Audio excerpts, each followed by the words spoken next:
లోకరక్షకుడైన యేసుక్రీస్తు వారి పరిశుద్ధమైన నామంలో నీ దీవెనకై ఆధ్యాత్మిక కార్యక్రమానికి స్వాగతం. నీ దీవెనకై జీవము గల దేవుని వాక్కు. ఇర్మియా గ్రంథము 1వ అధ్యాయము 8వ వచనంలో, వారికి భయపడకము, నిన్ను విడిపించుటకు నేను నీకు తోడై ఉన్నాను. భయం భయం భయం సర్వ మానవాళికి సమస్తము చేయుటలో భయం. ఈ భయాన్ని పోగొట్టడానికే ప్రభువు ఈ భూమి మీదకి వచ్చినప్పుడు దేవదూత మొట్టమొదటి వాక్కు భయపడకుడి, మీకు మహా సంతోషకరమైన సువర్తమానము నేను చెబుతున్నాను అన్న మాటను మనం లేఖనాల ద్వారా చూస్తూ ఉంటాం. ప్రతి మనిషిని కూడా భయం తానున్న పరిస్థితిలో కృంగతీస్తుంది. ఏమీ చెయ్యనివ్వకుండా మనిషిని ఆ నిశ్చల స్థితిలోకి తీసుకువెళ్ళిపోతుంది. నీవు తలపెట్టిన ప్రతి పనిలో ఈ భయపడ్డావనుకో, ఏ పని కూడా నీవు సంపూర్తిగా చేయలేవు, ఆ పనిని పూర్తి కానివ్వలేవు. ప్రస్తుతం ఇప్పుడు నీ కుటుంబంలో ఉన్న పరిస్థితులను చూసి భయపడుతున్నావా? ఈరోజు పరిశుద్ధాత్ముడు ఈ కార్యక్రమం ద్వారా నీతోనే మాట్లాడుతున్నాడు. ఇర్మియాతో మాట్లాడిన దేవుడే ఈ దీవెన అనే కార్యక్రమం ద్వారా నీతో మాట్లాడుతున్నాడు. ఇర్మియా అంటాడు, ప్రభువా నేనేమి చేయలేను, నేనేమి మాట్లాడలేనని. అప్పుడు ప్రభు అంటారు, నీవు గర్భములో రూపింపక మునుపే నువ్వు నాకు తెలుసు, నిన్ను ఆకారము కాకముందే నిన్ను ఎరిగిన వాడను నేను. పరిశుద్ధ జీవ గ్రంథంలో ఆ మాటలను మనము చూస్తాం. గర్భము నుండి బయట పడకముందే నిన్ను నేను ప్రతిష్ఠించి తిని అన్న మాటను మనం చూస్తూ ఉంటాం. ఇక్కడ అని అంటే ఇర్మియా అంటాడు, అయ్యా నేను చిన్నవాడినే, బాలుడినే, నా మాట ఎవరైనా వింటారా?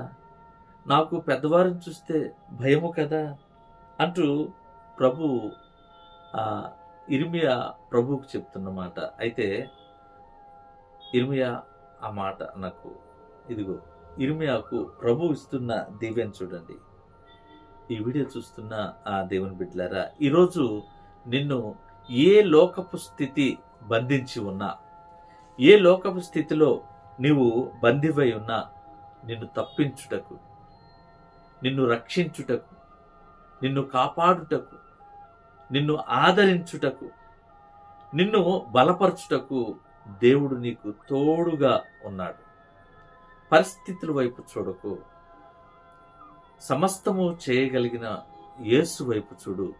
ఆ పరిస్థితులు చాలా చిన్నవిగా కనపడతాయి. ఇక్కడ ఏ సమయంలోనైనా ఎన్నడూ కూడా నువ్వు భయపడొద్దు. ఎందుకంటే ఇక్కడ ఈ వాక్య భాగం వింటున్న ప్రియ నేస్తమా, నీవు పుట్టక ముందే నువ్వు తెలిసిన దేవునికి నీ పరిస్థితులు తెలుసు, నీ కష్టాలు తెలుసు, నీ అక్కర్లు ఎరిగిన దేవుడు. కనుక నీ జీవన గమనాన్ని ఎరిగిన వాడు, నీ జీవితంలో ప్రతి శ్రమ ఆయనకు తెలుసు. అసలు ఆ శ్రమ అనుమతించింది ఆయనే. కానీ నీ ప్రాణానికి ఏమవదు, కానీ నీవు శ్రమలో దేవుణ్ణి ఎంత మహింపరుస్తావు అన్నదే ఆయన నిన్ను ఆధ్యాత్మికంగా అంచనా వేసే పరిస్థితి. కనుక ప్రియ సహోదరి సహోదరుడా, నేను ఒంటరినై ఉన్నాను, నాకెవ్వరూ లేరు, నన్నెవరు గౌరవించటం లేదు, నాకు ఏమీ పరిస్థితి లేదు, నేను ఎందుకు పనికిరాని వాడను, నేను అజ్ఞానుడను, నాకు జ్ఞానము లేదు, అందము లేదు, నాకు సంపద లేదు, నాకు ఉద్యోగం లేదు, నాకు వ్యాపారం లేదు అని కృంగిపోతున్నావా?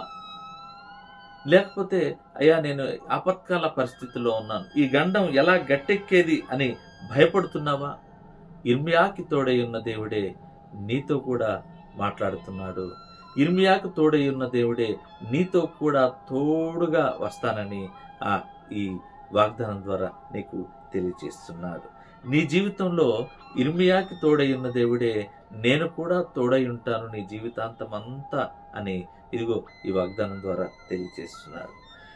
ప్రతికూల పరిస్థితిలో ప్రభు నీతో కూడా ఉండి ధైర్యమునిస్తాడని, ప్రభు నీకు భయపడకు అని చక్కటి మాటను, కృంగిపోకుండా కృషించిపోకుండా నీవు ధైర్యపరుస్తున్న మాటను ప్రభు నీకు తెలియజేస్తున్నాడు.